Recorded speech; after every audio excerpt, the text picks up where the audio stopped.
എല്ലാവർക്കും നമസ്കാരം. കൊറോണ വൈറസിന്റെ ഒരു ഭീതിയിലൂടെയാണ് നമ്മുടെ ലോകം ഇപ്പോൾ കടന്നുപോയിക്കൊണ്ടിരിക്കുന്നത്. ധാരാളം പേർ മരിക്കുകയുണ്ടായി. നമ്മുടെ രാജ്യത്തും ഇപ്പോൾ ഇതിന്റെ വ്യാപനം കൂടിക്കൊണ്ടിരിക്കുകയാണ്. അപ്പോൾ അതുകൊണ്ടാണ് ഗവൺമെന്റ് ഇപ്പോൾ കംപ്ലീറ്റ് ആയിട്ടുള്ള ഒരു ലോക്ക്ഡൗൺ പ്രഖ്യാപിച്ചിരിക്കുന്നത്. അപ്പോൾ എല്ലാവരും അതിനോടൊപ്പം സഹകരിക്കുക. അത്യാവശ്യ കാര്യങ്ങൾക്ക് വേണ്ടി മാത്രം നമ്മൾ പുറത്തു പോകുക. അതും വീട്ടിലുള്ള എല്ലാവരും കൂടി പുറത്തു പോകാതെ ആരെങ്കിലും ഒരാൾ മാത്രം പോയി സാധനങ്ങളൊക്കെ വാങ്ങിക്കൊണ്ടുവരിക.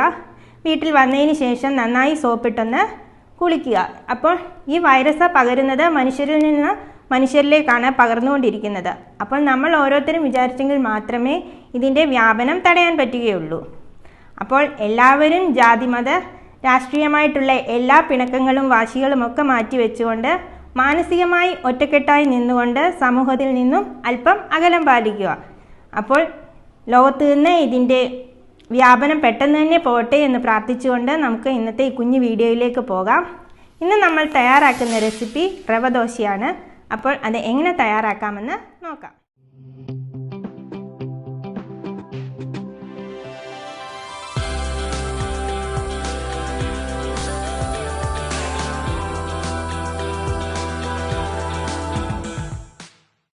ഇതേപോലെ ഒരു ബൗൾ എടുക്കുക. അതിലേക്ക് ഞാൻ ആദ്യം ചേർത്ത് കൊടുക്കുന്നത് 1/2 കപ്പ് റവയാണ്.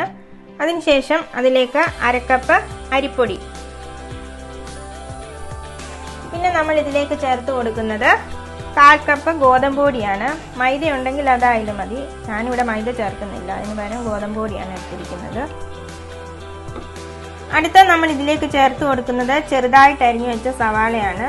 ഇതൊരു 2 ടേബിൾ സ്പൂൺ സവാളയോളം ഞാൻ എടുത്തിട്ടുണ്ട്.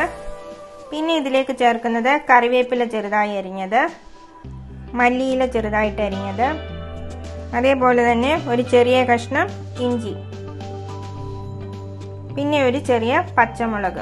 എല്ലാം ചെറുതായിട്ട് വേണം ഒന്ന് അരിഞ്ഞെടുക്കാൻ. അടുത്തതായിട്ട് നമ്മൾ ഇതിലേക്ക് ചേർക്കുന്നത് 1 ടേബിൾ സ്പൂൺ തൈരാണ്. അതിനുശേഷം ആവശ്യത്തിനുള്ള ഉപ്പ്.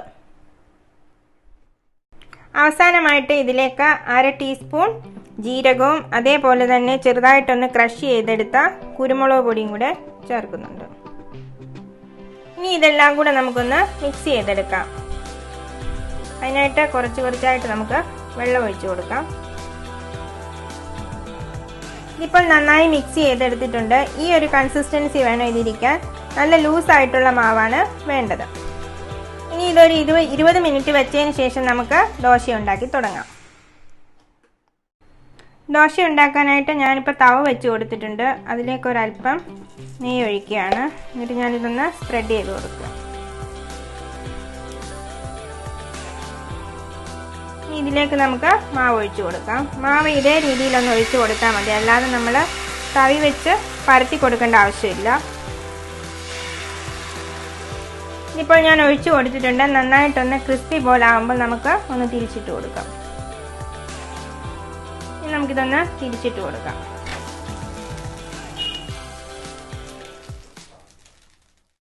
ഇതിപ്പോൾ പാകമായിട്ടുണ്ട്. നമുക്കിനി ഇതിനെ ഒരു സെർവിങ് പ്ലേറ്റിലേക്ക് മാറ്റിയെടുക്കാം.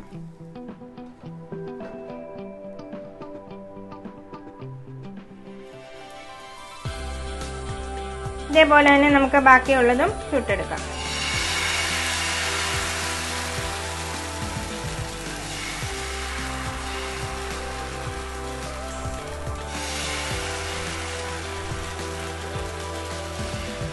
റവ ഉപയോഗിച്ച് തയ്യാറാക്കിയെടുക്കാൻ പറ്റുന്ന ഈസി ആയിട്ടുള്ള ഒരു റെസിപ്പിയാണ് റവ ദോശ. അപ്പോൾ എല്ലാവരും ഇതൊന്ന് തയ്യാറാക്കി നോക്കണം. വീഡിയോ ഇഷ്ടപ്പെട്ടാൽ ലൈക്ക് ചെയ്യാനും അതേപോലെ തന്നെ ഷെയർ ചെയ്യാനും മറക്കരുത്.